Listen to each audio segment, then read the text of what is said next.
ख़वातीन व हज़रात अस्सलाम वालेकुम। नाज़रीन, पिछली वीडियो में हमने आपको बताया था कि मोदी को अपनी जान के लाले पड़ चुके हैं और इस वक्त मोदी जले पैरों की बिल्ली बना हुआ है। और मोदी को ये एहसास अच्छी तरह हो चुका है कि मोदी ने पाकिस्तान और चाइना से पंगा लेकर अच्छा नहीं किया। मोदी ने जिस अमेरिका के बलबूते पर इन दो ममालिक से पंगा लिया था, उसी अमेरिका ने भारत को बिल्कुल तन्हा छोड़ दिया है। और इस वक्त मोदी कई ममालिक से भीख मांगता हुआ नजर आ रहा है कि भगवान के लिए मेरी मदद करो, मैं खित्ते में तन्हाई का शिकार हो चुका हूँ। और इसी सिचुएशन को देखते हुए मोदी कुछ ममालिक से मिल बैठने की राह निकाल रहा था और आज उस कवाड़ की पहली मीटिंग हो चुकी है।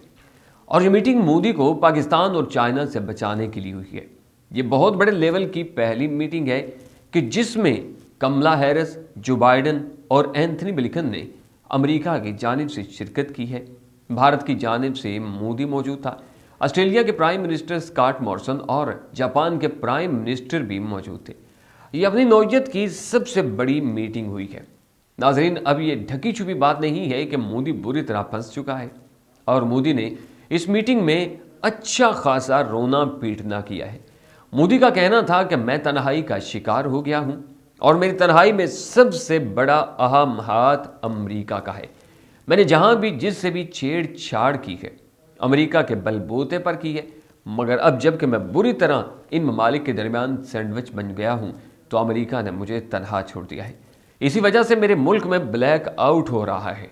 पाकिस्तान भारत के ऊपर चढ़ दौड़ने को तैयार है।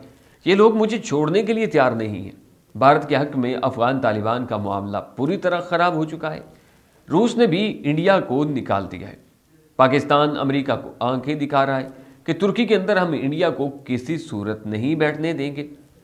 आप श्रीलंका को देख लें, जब से इमरान खान का दौरा श्रीलंका हुआ है, श्रीलंका उस वक्त से इंडिया के खिलाफ जा रहा है। श्रीलंका सीपैक में शामिल हो रहा है। गवादर के अंदर श्रीलंका और बांग्लादेश के मैचेस करवाने की तैयारी हो रही है।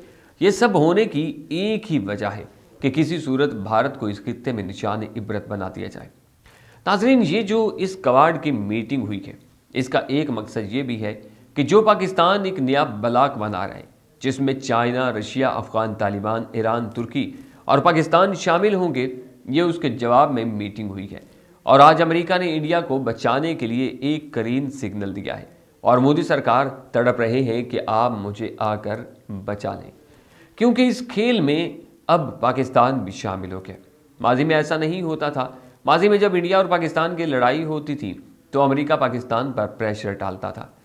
अब सूरत हाल ये है कि पाकिस्तान चाइना की शहरक बन चुका है। पाकिस्तान इंडिया को किसी वक्त भी ब्लैक आउट कर सकता है। पाकिस्तान के पास अब जदीद टेक्नोलॉजी मौजूद है। असल में इंडिया भी अमेरिका से ये मदद चाहता है कि अमेरिका हमें ब्लैक आउट करने वाली टेक्नोलॉजी दे दे, मॉडर्न वारफेयर के हथियार दे, ताकि हम चाइना और पाकिस्तान का मुकाबला कर सकें। नाज़रीन, भारत खुद टेक्नोलॉजी में आज आगे जाने की कोशिश करेगा तो कम से कम 15 से 20 साल तक लग सकते हैं और इन 20 सालों के अंदर पाकिस्तान बहुत आगे निकल चुका होगा। इंडिया इसीलिए अमेरिका से डिमांड कर रहा है कि आपने जदीद से जदीद तर टेक्नोलॉजी हमें देनी है। जदीद टेक्नोलॉजी आप देंगे तो ही इस खित्ते में भारत कोई काम कर सकता है। भारत इस वक्त पूरी तरह घबराहट का शिकार है और बार बार अमेरिका से एक ही रट लगा रहा है कि मुझे टेक्नोलॉजी दे दो। नाज़रीन, अमेरिका भारत को टेक्नोलॉजी तो दे देता, लेकिन अमेरिका भारत को आज़ाद नहीं रखना चाहता है। अमेरिका को ये खदशा है कि अगर हमने भारत को ये टेक्नोलॉजी दे दी तो कल को अगर इस खित्ते में हमें भारत की ज़रूरत पड़ती है तो पाकिस्तान की तरह कहीं भारत भी हमें आंखें निकालना ना शुरू हो जाए। और ये हर एक मुल्क की पॉलिसी होती है। जैसा कि चाइना ने माली तौर पर पाकिस्तान को आज़ाद नहीं किया है। चाइना ने पाकिस्तान को टेक्नोलॉजी वाइज आज़ाद कर दिया है, यानी आपने JF-17 थंडर बना लिया। पाकिस्तान को चाइना ने ब्लैकआउट करने वाली टेक्नोलॉजी दे दी। पाकिस्तान को चाइना ने बहुत सारी टेक्नोलॉजीज दी हैं, लेकिन पैसे नहीं दिए। पैसे के मामले में चाइना ईरान को सपोर्ट कर रहा है। इंडिया के साथ भी यही मामला है। इंडिया को इस्तेमाल किया जा रहा है, लेकिन इसको टेक्नोलॉजी नहीं दी जा रही है। नाजरीन, ये कवाड़ बनाने के पीछे एक और भी मकसद था।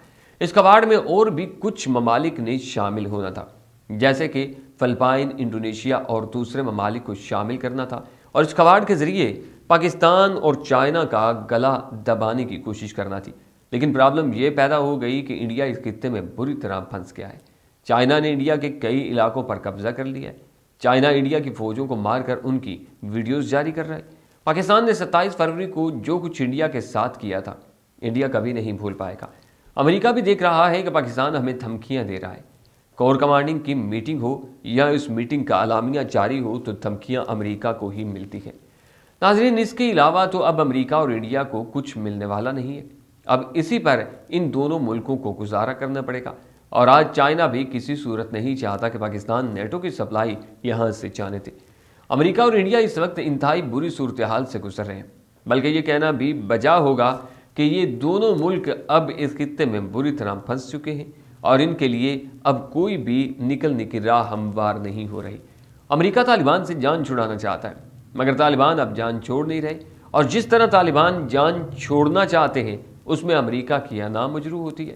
اور امریکہ کی حالت دیکھتے ہوئے بھارت اپنی جگہ سٹ پٹایا ہوا ہے کہ اگر باپو جی کی یہ حالت ہے تو میری کیا ہوگی۔ اس لیے اب مودی کو کوئی سمجھ نہیں آ رہی کہ میں جاؤں تو جاؤں کہاں۔ چائنا اور پاکستان کسی بھی وقت مجھ پر حملہ بول سکتے ہیں، میرے ملک کو اندھیروں میں دھکیل سکتے ہیں۔ اب بھارت کو بس ایک ہی چیز بچا سکتی ہے، اور وہ چیز ہے پاکستان اور چائنا کے مقابلے کی ٹیکنالوجی۔ اور یہ ٹیکنالوجی پاکستان، چائنا کے علاوہ امریکہ کے پاس بھی موجود ہے۔ اگر امریکہ یہ ٹیکنالوجی بھارت کو دے دے تو تب ہی بھارت کی خلاصی ہو سکتی ہے، مگر امریکہ بھارت کو کوئی بھی امید نہیں دلا رہا، بلکہ امریکہ نے اس حوالے سے مکمل خاموشی اختیار کر لی ہے، جس کی وجہ سے مودی کو پریشانی لاحق ہو چکی ہے۔ اس لیے مودی اپنے اتحادی یا دوست ممالک سے میٹنگز کر رہا ہے، مگر بھارت کی سب سے بڑی پریشانی کی وجہ یہ ہے کہ مودی کو صاف نظر آ رہا ہے کہ پاکستان آنے والے وقت میں انتہائی ترقی کی منازل طے کرے گا، اور مودی نے بیکا ایگریمنٹ کی مد میں اپنے ہاتھ کاٹ کر امریکہ کو دے دیے، اور اس بیکا ایگریمنٹ کے تحت امریکہ انڈیا کو یوز کر رہا ہے۔ یہ اب انڈیا کے لیے درد سر بنا ہوا ہے، اور یہ کوارڈ کا اجلاس بھی صرف اسی لیے ہوا ہے کہ پاکستان اور چائنا کے خلاف اقدامات کیے جا سکیں۔ ناظرین، آنے والے وقت میں کیا ہو سکتا ہے یہ تو آنے والا وقت ہی اب بتائے گا، لیکن اگر آپ کو یہ ہماری ویڈیو پسند آئی ہے تو اسے لائک کیجیے، شیئر کیجیے، اور اگر آپ کچھ بھی کہنا چاہتے ہیں، آپ کی رائے کیا ہے کہ آنے والے وقت میں کیا امریکہ بھارت کو ٹیکنالوجی دے گا، کیا امریکہ پاکستان کے مقابلے میں بھارت کو کھڑا کر سکے گا، تو ضرور بتائیے گا آپ کو کیا لگتا ہے۔ آپ نے بہت سارا خیال رکھیے، انشاءاللہ نئی خبر اور نئی ویڈیو کے ساتھ پھر حاضر ہوں گا۔ اللہ نگہبان۔